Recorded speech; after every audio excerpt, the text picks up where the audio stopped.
Hey there, Project Diva fans. DA Sonic fan here with another Project Diva X update.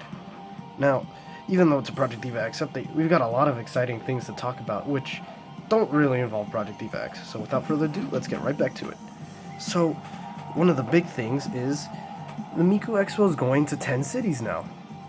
The two new confirmed locations are Houston, Texas on May 17th and Monterrey, Mexico on June 1st. On top of that, Mexico City is getting another showing date on June 5th, probably because it sold out so quickly or something like that. Along with another two show times, just like before. On top of that, we've got 4 pre-parties announced to celebrate the concerts before the days they go out on those in their respective cities. The 4 places that they're going to have those pre-parties are in Seattle, Los Angeles, San Francisco, and New York. I myself am probably going to try to go to the New York pre-party. Gonna be fun. Anyways, now back to the Project Diva stuff. So earlier we had a Project Diva X live stream. They showcased things like live quest mode, free mode, and the new and improved live studio mode, which is one of the reasons why I chose this to be in the video. So one of the first things they showed off was, like selecting a module and, putting accessories on them. Now, this cleared up one, misconception I had about how the addition of extra voltage points works. So, anyway, I'll explain. So, what I thought before was that when you put on the modules and the accessories, you get like a voltage percentage boost, which you do. But I thought it was like, let's say for each button input during the song, you get like 1 point for voltage, right? But if you put on the accessories and module for that song, or that match that song, you get like, let's say, a 45% boost. And then, after that, for each point you press, you get 45 points instead of 1. That's what I thought. But instead, it's more, when they were customizing the module, they got like a 45% boost. But when the song started, instead of starting on 100%, it started with 145% and then continued so on, which seemed pretty interesting, gonna be good for grinding either way.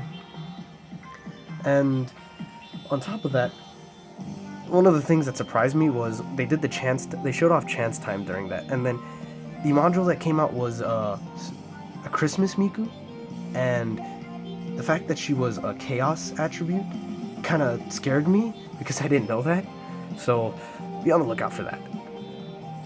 Other things they showed were like the portrait mode, and like I said before, the camera really isn't something to be impressed by, especially if you don't have really good lights.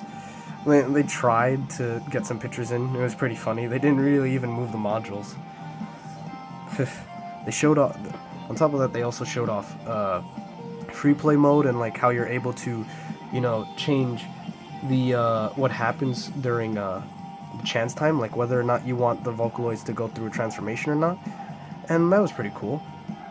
They also showed off the Diva rooms or Diva homes, and we got to see like some of the reactions the Vocaloids go through when they have different attributes. Like Miku, she flicked her hair when she had a cool attribute on.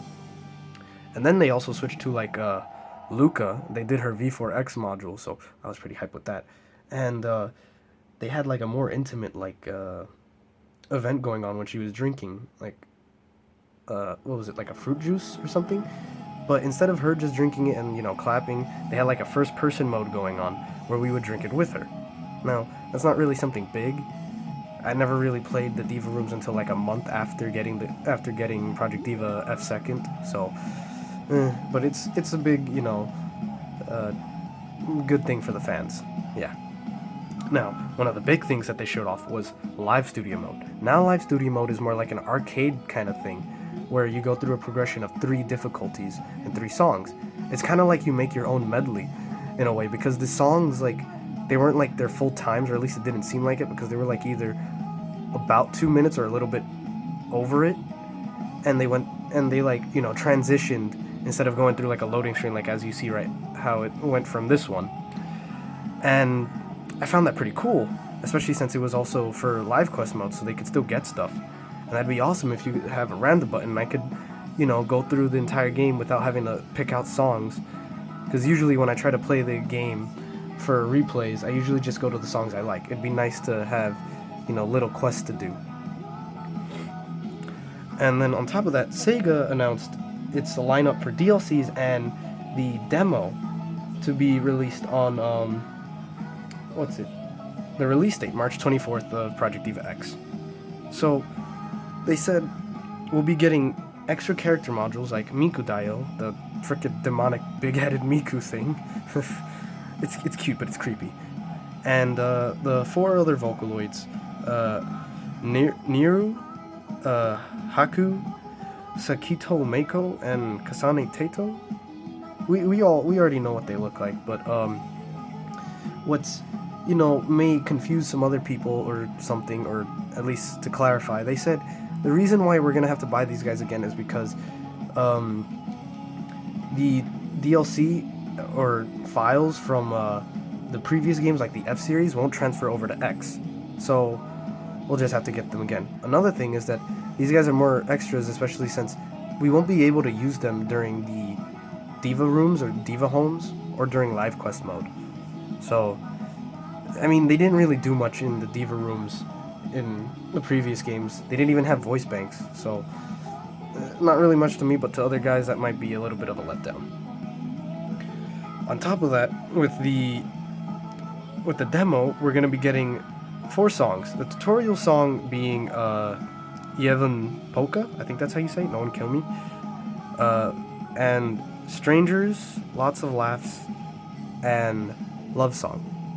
These will be available with easy and normal difficulties. I wish they had hard, but that's kind of like saying we got to get the full game, to get the best experience. Something for the hardcore fans.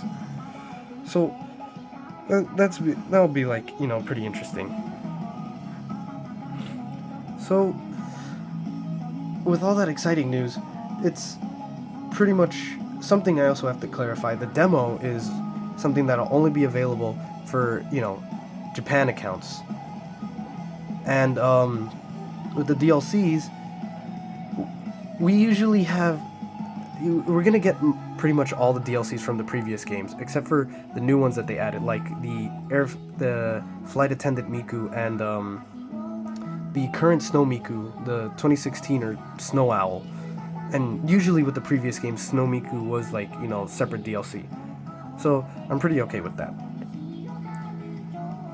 And that's pretty much it for now. There was no announcements regarding Project Diva Future Tone. Maybe it's gonna end up being what Dreamy Theater Extend was to the Project Diva Extend. So that would be pretty good, especially since on the DLC list I didn't see any, announcements for extra songs. So it might be pretty safe to assume that. So I'm guessing that's pretty much it for now. I've got really nothing else to talk about. So if you like this video and the information I brought to you, if you were informed, leave a like and a comment. And if you want more information regarding Project Diva X and anything else Miku and Project Diva Future Tone, subscribe for more.